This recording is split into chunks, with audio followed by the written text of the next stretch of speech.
අද ඉඳලා ධාතු සෑයවල් වැඳ බෝධීන් වහන්සේලා වැඳ යම් පූජාවක් තියෙනවා නම් එතන නිවනම පතන්න.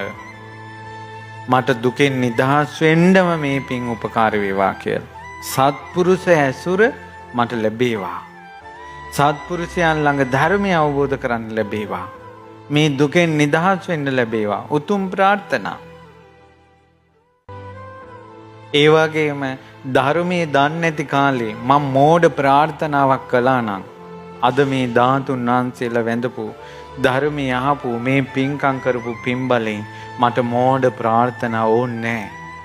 මට සසර දුකින් නිදහස් වීම ඕන. ඊළඟට මම ජීවිතේ ප්‍රශ්න ප්‍රඥාවෙන් විසඳ ගන්න කෙනෙක් වේවා. ඔන්න හොඳ ප්‍රාර්ථනා. මහා බෝධිසත්වයෝ සීකල්ලා තියෙනවා. සංසාරේ මා නිසා තවත් කෙනෙකුට පීඩාවක් නොවේවා.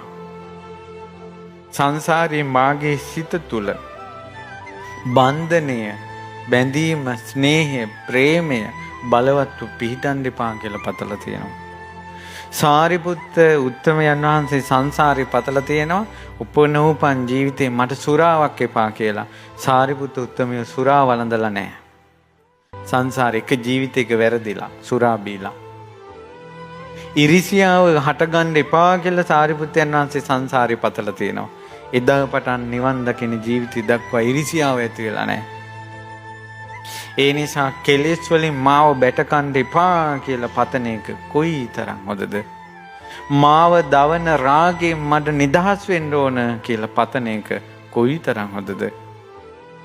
මේ මාව පුච්චන ද්වේෂයෙන් මාව නිදහස් වේවා කියලා හිතන එක කොයි තරම් හොඳද? පවුලේ ප්‍රශ්න නම්, ස්වාමියාගේ ප්‍රශ්න නම්, බිරිඳගේ ප්‍රශ්න නම්, දරුවන්ගේ ප්‍රශ්න නම් එයා එපා කියලා පතනවට වැඩිය මේ වාගේ පෞල් ප්‍රශ්න නිසා දුක් විඳ යන සංසාරයෙන් මාව නිදහස් වේවා කියලා පතන එක කොච්චර හොඳද?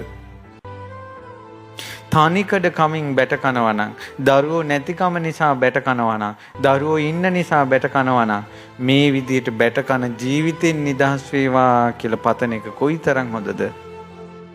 ඒ නිසා සසර දුකෙන් ගිහියෙක් විදියට හෝ වේවා, පැවිද්දෙක් විදියට හෝ වේවා, සසර දුකෙන් නිදහස් වෙන්න නැත්තම්, ධර්මය අවබෝධ කරගන්න නැත්තම් අන්න ඒකමයි. සත්පුරුෂයෝ යම් තැනකද මාගේ උපත එතන වේවා. හොඳයි. මොකද සත්පුරුෂයන්ගේ ඇසුරේ නුවණ තියෙන කෙනෙක් විදිහට උපදින්න ඕන. අන්න ඒකයි එතන තියෙන යහපත. ඒ නිසා සසර දුකෙන් නිදහස් වීමම ප්‍රාර්ථනා කරන්න. රාගයෙන් නිදහස් වීමම ප්‍රාර්ථනා කරන්න. ද්වේෂයෙන් නිදහස් වීමම ප්‍රාර්ථනා කරන්න.